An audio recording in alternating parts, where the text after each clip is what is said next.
I love playing Bloodborne.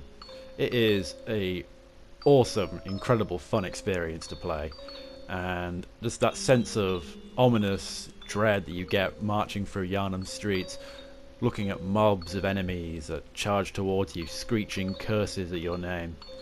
And you know, this is massive, explorable world, which is not as big as say something like Skyrim, but it's very intricate and you know, very fun to explore in great detail. But let's be honest, the main reason why a lot of people would play something like Bloodborne isn't just for the fun role-playing and, you know, tough difficulty from all the normal enemies. The main reason why I think a lot of people would play something like Bloodborne or even Dark Souls is for the incredibly tough but fun boss battles. Now, I had never played a From Software game before Bloodborne, so hopping into the boss battles was, it was an experience, let me tell you that.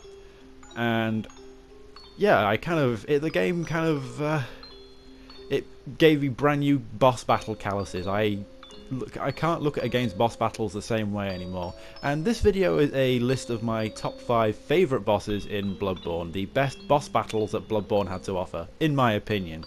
So without further ado,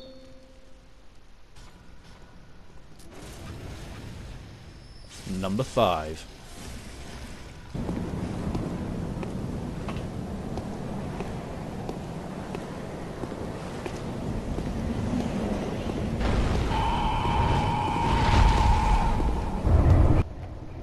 Coming in at number 5 is the first boss that I, and probably many players who played Bloodborne, encountered, the Cleric Beast. Now, as I mentioned before, I had never played a From Software game before, so I knew to expect tough difficulty, but, oh, the Cleric Beast broke me in terms of how difficult the game was going to be. I was stuck on this boss for a good 4 hours when I first played Bloodborne. Simply because whenever I went up to fight him, he'd kick my ass. He was a tough, challenging beast that put the fucking willies up me. He was frigging terrifying to me, not because of just the size of him, the noises he made, how quick and agile he was for a creature of that friggin' size, and just the design of him, this creepy, furry werewolf monster with horns. I was not scared, but it had me on friggin' edge, and I grinded Central Yharnam for ages and ages, getting the blood echoes I needed to beat him. And I'm not gonna lie, when I first went up against him with literally just my saw spear and my normal foreigner's garb that you start the game with, I almost had him. I almost beat him, but then I let myself get too cocky. And the reason why I really like him as a boss is because he is a tough challenge for a first time player, whether you've played a Souls game before or whether you haven't. He is a good first challenge to basically tell you, this is how hard the game is, this is what you can expect from it. And when you finally beat him, well, like I did, that sense of I'm just feeling like a complete and utter badass. It's like, yeah, I finally kicked your hairy ass, you bastard. It was such a satisfying experience, and it was just, oh, the grin on my face. It was one of the most satisfying experiences I'd ever had with a boss in a video game, ever.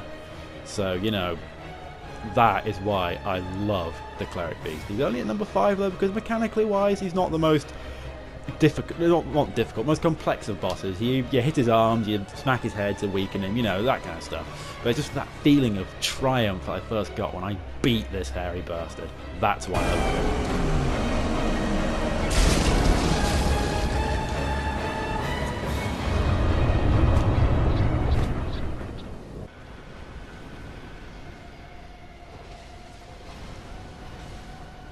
Number 4.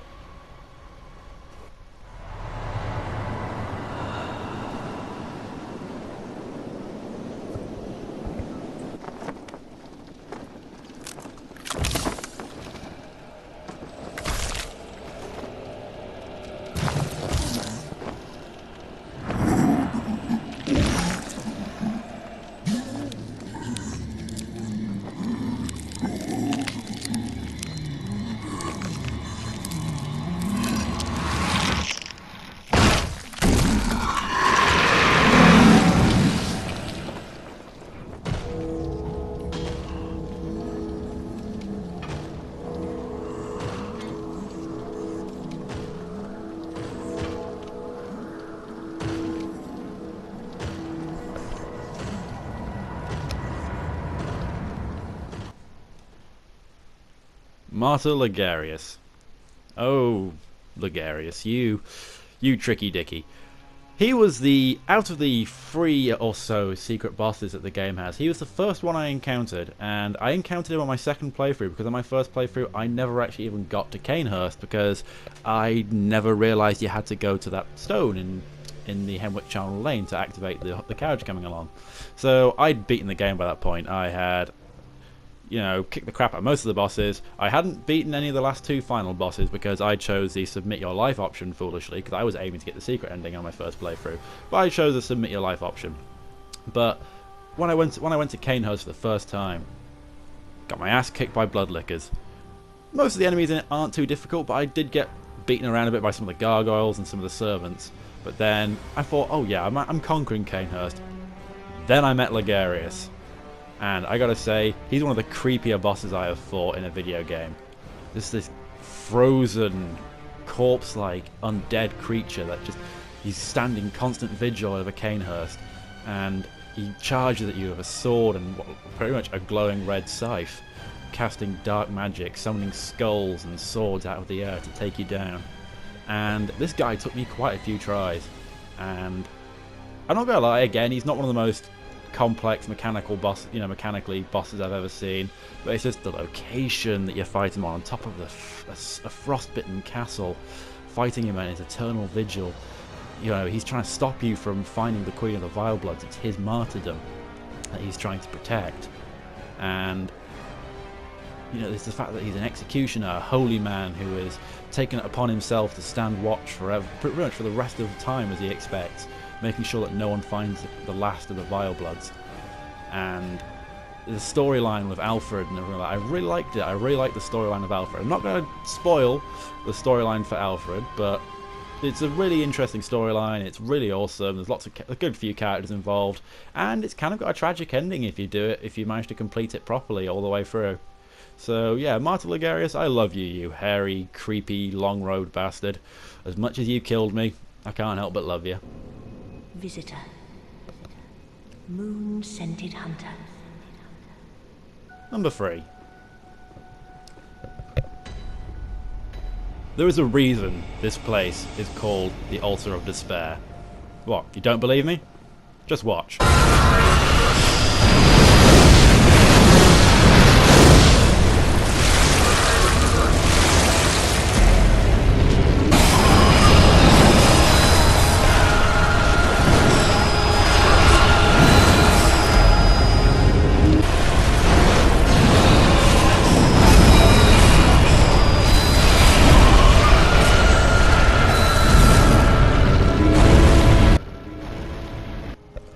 Fighting Ebriatus, you are going to die a lot. It is not an opinion, it is not, subjective, it is fact. The first time you fight Ebriatus, you are going to die. Doesn't matter how good you are, I've never heard of anyone beating her first try. She is an unpredictable, powerful, and saucy little mistress who always no matter how much she kept kicking my ass, I always kept going back for more. I'm a glutton for punishment, you could say. Again, like Martyr Ligarius, she is one of 3 secret bosses that you encounter in the game, the ones you have to go out of your way to find. I'm excluding the Celestial Emissary, of course. He's not really much of a boss, it's more of a minor obstacle towards Ebriatus.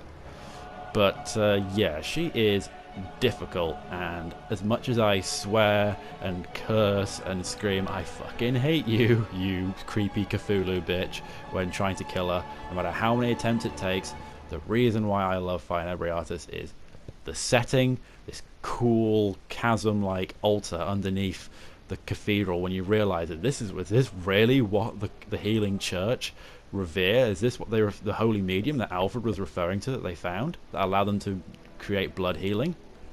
And then you realise that, my word, the healing church, they worship creepy tentacle Cthulhu monsters. And it's just that lore behind it, that kind of, the fact that it's essentially a creature out of H.P. Lovecraft's wet dreams is you're fighting. She is, as much as I say, oh, she's tough to fight, she's evil, when you finally beat her, that satisfying feeling of just finally beating after so many attempts. I mean, just gathering footage to try show you me clearing her for this video. I must have died like 10 or so times, and that was the least amount of tries I've ever had to undertake to beat this boss. I have nothing but respect for every artist, because you go in there to fool around, you will get murdered so quickly. She has so many powerful attacks, and some of them, on that little montage of me just being murdered, that move where she flew up into the air, I'd never even seen that. I'd never seen her do that until I was doing this video, until she wanted to show me something new so I could share it with all of you. And yeah, she is, in my opinion, the toughest boss in the game. No other boss even comes close. Not even Amygdala in the Cursed Defiled Chalice. And as difficult as she is, that feel, like with the Cleric Beast again, that feeling you get when you beat her. When I beat her, my fingers were tingling, my face was hot, and it was just my heart was hammering. But when I finally beat her, oh, such a euphoric feeling. Number 2.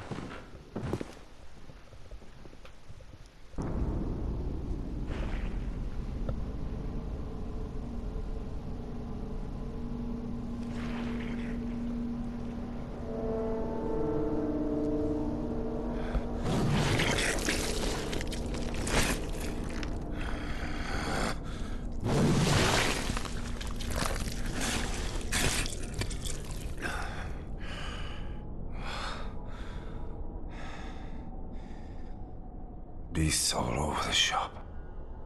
You'll be one of them, sooner or later.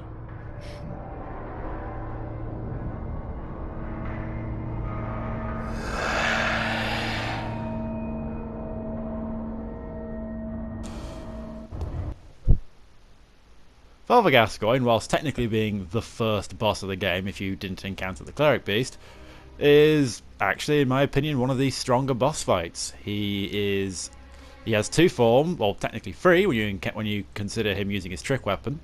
But no, he is a fun fight. He's a fun guy to fight. You know, I always prefer fighting hunters sometimes over some of the big beasties. As much as I love fighting the big beasties, I absolutely love fighting other hunters. There's just something fun about fighting another human using the same kind of equipment. And yeah, he's also extremely fun because he says stuff like this. What's that smell? The sweet blood. Oh, it sings to me. It's enough to make a man sick.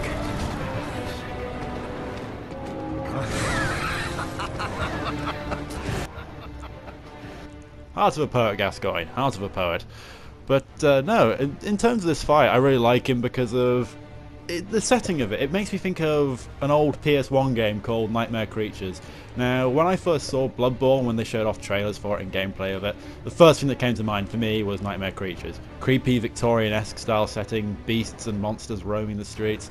And one of the things that cemented that for me was when they showed the boss fight against Gascoigne, where 3 hunters went up against him and got their asses handed to them. And it was just at that moment that it made me want to play the game. And when I actually went up against Gascoigne for the first time, I remember thinking, yeah, I saw this boss in the E3 demos and stuff. He's only like the 2nd boss I've encountered. He can't be that difficult. Man, was I wrong. And he's difficult not because of the way he fights when he's in his human form. That is actually quite counterable. You can avoid him easily enough, and you don't get caught in the scenery too much. You know, you can counter his attacks a lot easier.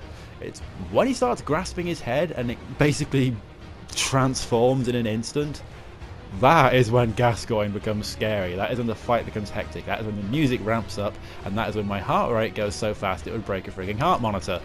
Because this fight is just the way he keeps launching himself at you. If you keep trying to dodge backwards, he will just leap forwards, and you can't really heal yourself easily in this fight. He is a fast moving bastard, and it's so easy to get caught in the scenery in this fight. But the thing is, you have to watch where you're dodging. This is a fight where if you die, it'll be human error. I know, again, if I die, a lot of the time I'll be like, oh, fuck you, that was cheap. But you know what? Yeah, I'm not watching where I'm dodging. I'm not remembering where I am. And it kind of forces you into that kind of position, because you have to dodge around so quickly to avoid his attacks that you're kind of losing your bearing, and it really gets the tension up. And the music just accentuates that perfectly. And there's good mechanics to this fight as well, that if you manage to find the the small music box, you can use it to essentially remind him of his humanity, to remind him of his family, of his wife, and of his daughters. And the lore around his family is really interesting. The fact that he had a hunting partner named Henrique, the fact that it's hinted that Henrique's daughter is the one that Gascoigne would go on to marry, because his Gascoigne's youngest daughter mentions granddad, and in the lore is mentioned that Henrique the hunter, Gascoigne's hunting partner, is incredibly old. It's just, if you play Bloodborne, it's so worth trying to complete Gascoigne's questline, because it's really interesting, really tragic. I mean, come on, it's a From game, and it's just the boss fight himself. He kicks ass. I love him. And my number one Bloodborne boss fight is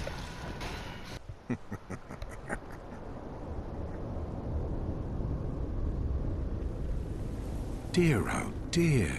What was it? The hunt? The blood? Or the horrible dream?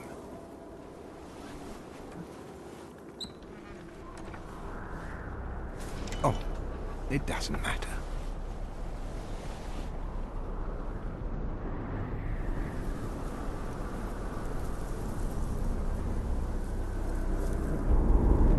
It always comes down to the hunters help her to clean up after these sorts of messes.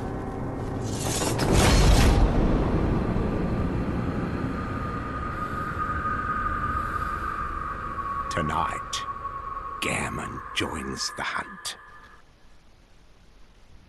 Gehrman, the first hunter. Yeah, this might be a little bit of a predictable choice, but this fight, oh man, do I love this fight. First time I ever went up against Gehrman, I managed to beat him first try, and I was so proud of that, because subsequent attempts have proven a bit more difficult for me. Not because I wasn't trying very hard, it's just I was very lucky first time round. And what I love about Gehrman is he's a fight that most of the time he tends to go down to the wire. I've never had a fight against Gehrman where I have had, you know, a good stock of blood vials left. Normally I run out with. This is just, oh, I just love this fight. It's the setting of it. You're in the hunter's dream. The white flowers everywhere.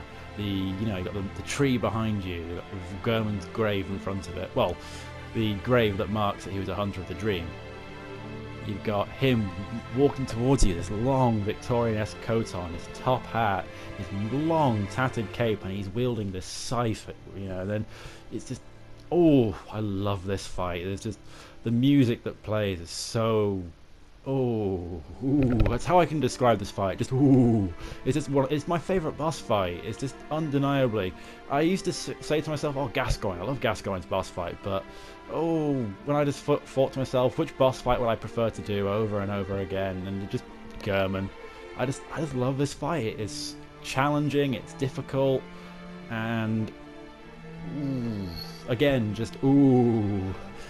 But the lore behind Gehrman is really interesting. He's the first of the hunters. He is pretty much the archetypical hunter of the Bloodborne universe.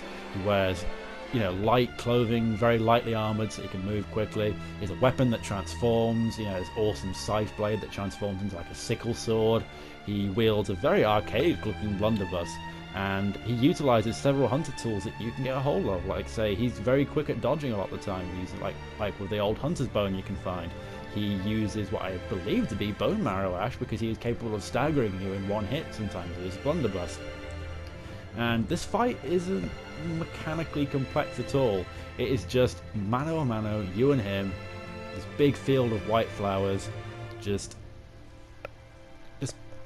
ooh, just, you know, it's such a cool one-on-one duel between hunters. The first hunter versus the latest hunter to come to the hunter's dream, and it's just ooh. I know I keep using that term, but it's just every single time I think of the Gehrman fight, I just ooh. I mean, I love this fight so much. I love the music so much. I've got this song on my MP3 player, and it gets listened to at least once or twice a day. I love it. Absolutely love it. Now, in terms of fighting style, Gehrman is a tricky little devil. He can hop into the air to send shockwaves around, which leaves a nice effect of petals floating in the air, which, if you're not careful, can one-shot you.